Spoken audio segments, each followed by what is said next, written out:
Salamat siya. Ano po bang pangkaraniwan na nararamdaman natin, sir? Ano lang ang sakit ng likod. Tapos Sakit ng likod. nung nagka-disgrasya ako, Anong disgrasya? yung slip disc, bumuhat ako ng double tap. Akala ko kasi, ang iniisip kong disgrasya, yung mga simplang sa motor, car accident. Tapos, okay naman na Nagbuhat. gumaling. Okay. Kaya lang na-invita ng kapatid ko. Okay, sige. I-reset lang pala to si sir. From Cuenca, Batangas. Nakani ko yan. Kaya, Katulad yan, mekaniko pala kayo, sir. Nanggaling na kayo dun sa pagbubuhat ng ano, tandaan nyo, itulong nyo yung tuhod nyo. Huwag kayo magbubuhat ng nakaganito. Yung nakatagilid. O kaya yung parang, ganyan. yung parang nakaganyan. Doon ako na-disgrasya. Ito, i-bend nyo. yan yung proper. Yun ang proper, para hindi lahat sa balakang.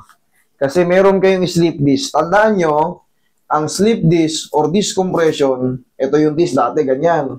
Pag napirat yan, hindi na po yan, kailanman hindi na yan magre-regenerate na kahit anong inumin yung gamot or vitamina, hindi na yan aangat ulit. Hindi na po.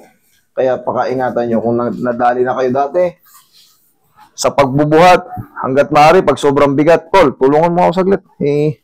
Ilipat natin to. Huwag yung pipilitin, baka madisgrasya lang kayo. Okay? Tayo ko, sir.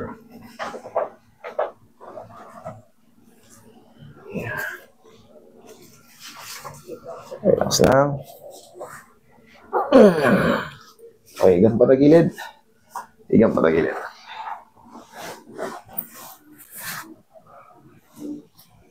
Pero yan, kahit slip disc, desiccation, protrusion, kahit pa paano, nadadali natin dito yan. Kaya natin dito yan. Kabilang side. Huwag lang yung disc compression. Ay, disc compression. Yung vertebral body na may compression, yung compression fracture. Yan ang pakaingatan. Yung may basag yung buto. Delikado yun sa cracking. Relax lang. Okay, dapa.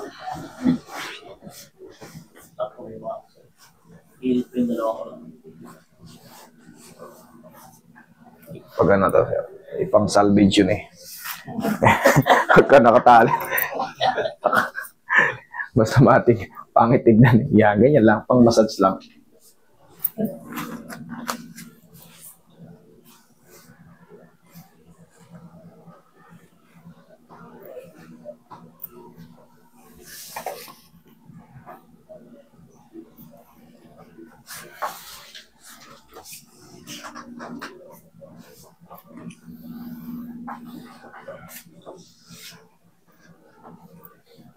Relax lang.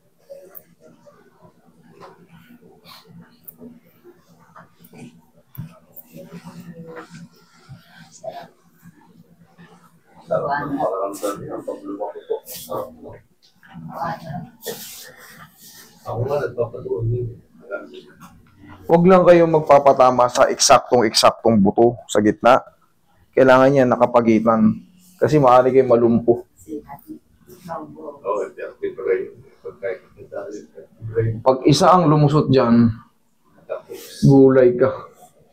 Pero ang pagpapatunog niyan sa gilid. Tapos, hahatakin mo yan. Traction. Ayan yung mga buto natin. Oh.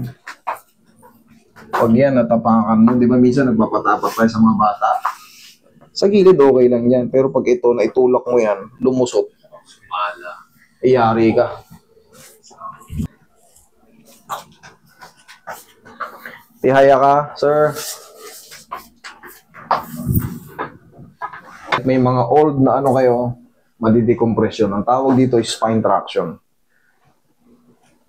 Anti-disc compression. Okay, relax lang. Inhale. Exhale. Pampatangkad. Diyan ka lang muna. Natalo pa. Yan. Hayaan mo lang muna sumingaw ng mga ilang segundo. Ako yung nasa yung matya.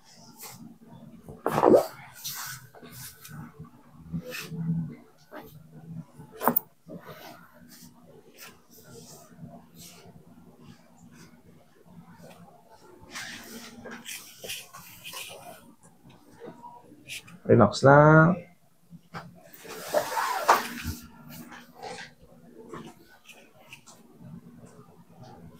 Okay. Nakita mo yan, Ako. kulang yan. Yan, nakapagin eh, kabutok. Hindi, galing sa tita. Hindi, kulang yan. Yan, kulang yan. Yan yung gaminsan kay Helen. Yung nakaganon sa pelvic. Ano yan, parang sacroiliac joint yata yun. Yan yung gaminsan. Ang sacral iliac joint dito. Ito ang sacral. Ito ang sacral iliac joint. Ito naman, ang tawag diyan, hip joint or head ng femur bone, femur head sa singit natin. Hip joint. Hindi, dalawa na, no, yung sacroiliac at saka yung hip joint.